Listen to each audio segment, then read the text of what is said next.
Science and technology shapes every corner of our lives, even the way we travel. But how does STS affect tourism in our society? Have you ever imagined traveling without Google Maps, online bookings, or even airplane? Let us define what is science, technology, and society. First is science. Science is an organized and systematic study based on facts and evidences. It also allows us to understand our natural reality. Second is the technology. Technology is the practical application of scientific and other knowledge. It turns scientific discoveries into useful tools, processes, and inventions that meet the needs of society. Last is society. Society is a community of people who uses and benefits from the results of science and technology. They depend on scientific and technological advancements to improve their living conditions. And now, let us discuss what is the interaction of science, technology, and society in tourism. Science, technology, and society, or STS, greatly influence tourism by making travel faster, safer, and more convenient, like booking flights online or using navigation apps. But at the same time, it promotes responsible travel, reminding us to care for people, culture, and the environment while we explore the world. I cannot travel without Google Maps because it will save me more time and I can reach my destination right away. The story of tourism doesn't begin with digital maps or online bookings. It began thousands of years ago with ancient roads and hand-drawn maps.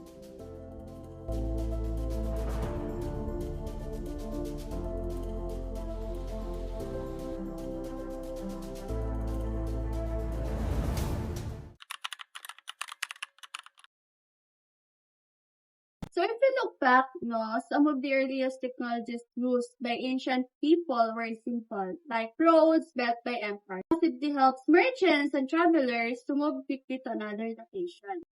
Compass and hand-drawn maps also helps in navigating. So however, these things are limited and needed to be copied by hand so many people could have access. So not until the invention of printing press, it became easier for people to share maps widely.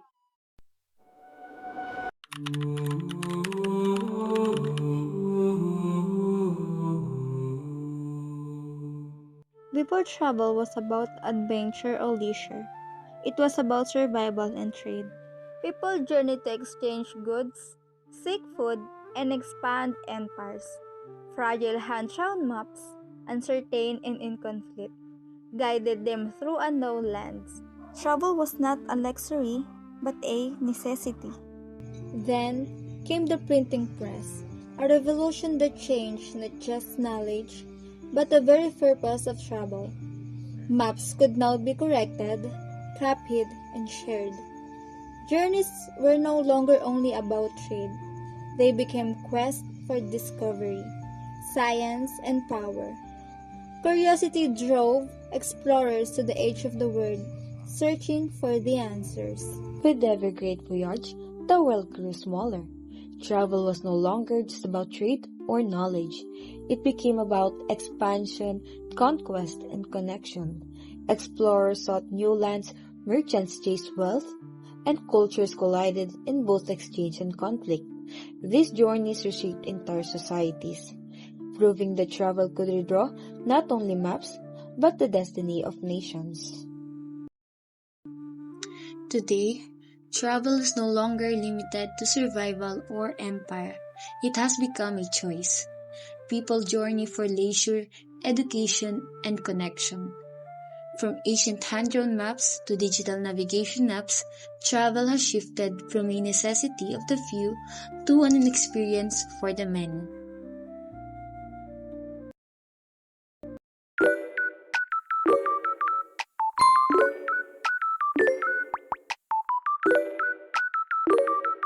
Hey guys! Welcome to our YouTube channel! Today's vlog is different. We're investigating how tourism and technology works together to help build our nation's economy. Okay guys, so right now I just booked my trip using a travel app. It only took a few clicks on my phone. Super convenient, diba? I didn't even have to line up or call anyone. What's cool is every time someone books through these apps, it helps promote local destinations and supports small tour operators. That means more income for locals and more growth for our tourism industry. So ayun guys, nandito po tayo sa Liliw, Laguna and we're checking out the souvenir shop po dito. And check out, ang gaganda ng mga chinelas nila. Wow! And now, bibili po tayo ng isa sa mga product. And check out, 100 pesos, akalain nyo yun, ang gaganda ng mga product nila. Ito pa, may isa pa dito.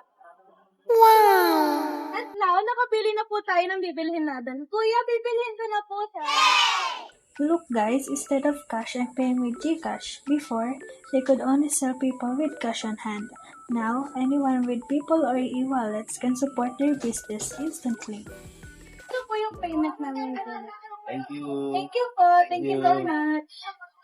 So yun guys, nakabili na tayo ng ating product na from Liliw.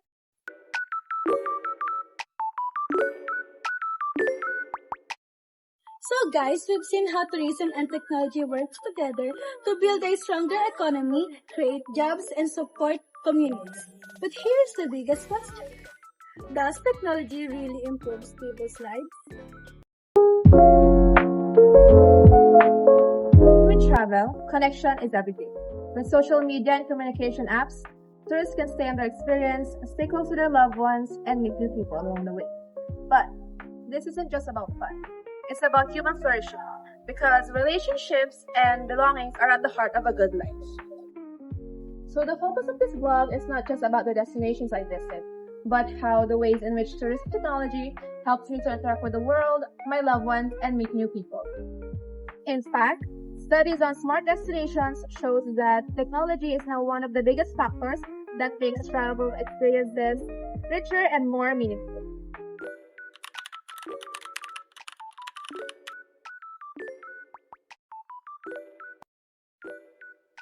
So as you can see, according to Philippine Statistic Authority in 2019, tourism contributed 2.9 million pesos or 12.7% of Philippine gross domestic product and also supported by 5.35 million jobs.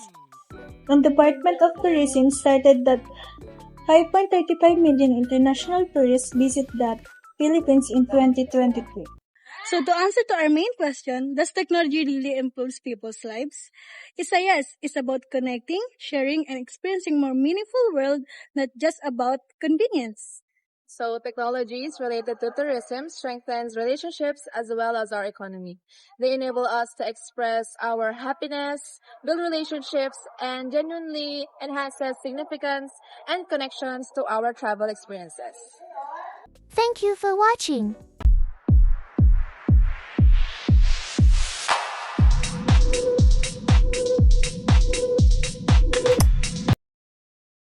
Welcome to Tourism 2050. Today's show is different. We will have a guest that provides questions for us to answer.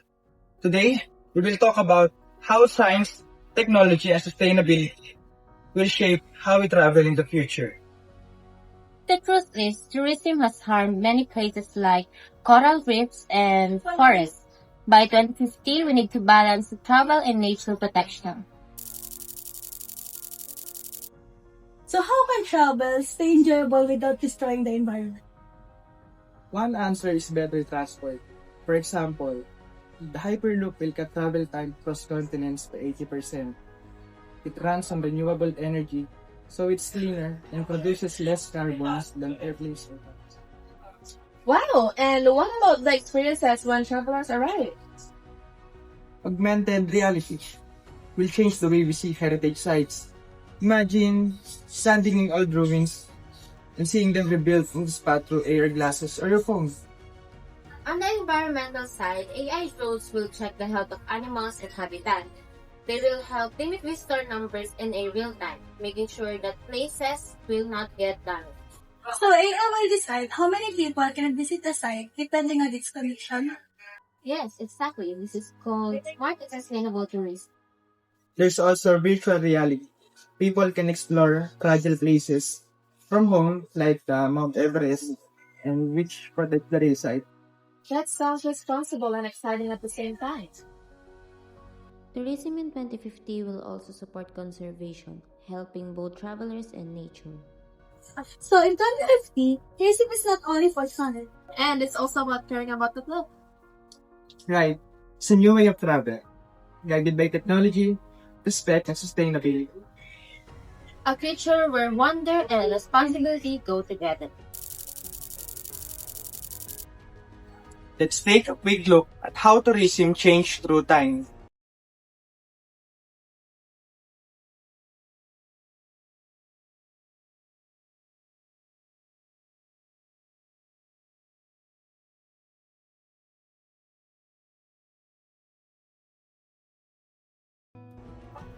In the past, travel was only for rich or pilgrims. It was long and difficult.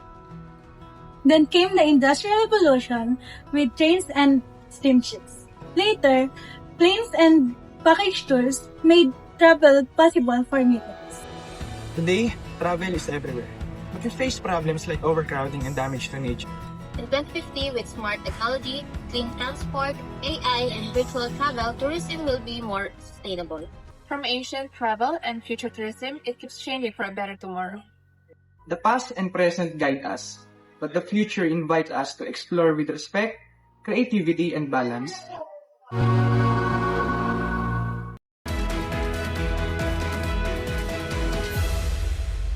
Here is the question we leave you with. In a world where technology keeps changing the way we travel, Will the future of tourism make us better explorers of the world, or will it test how much we truly care for it?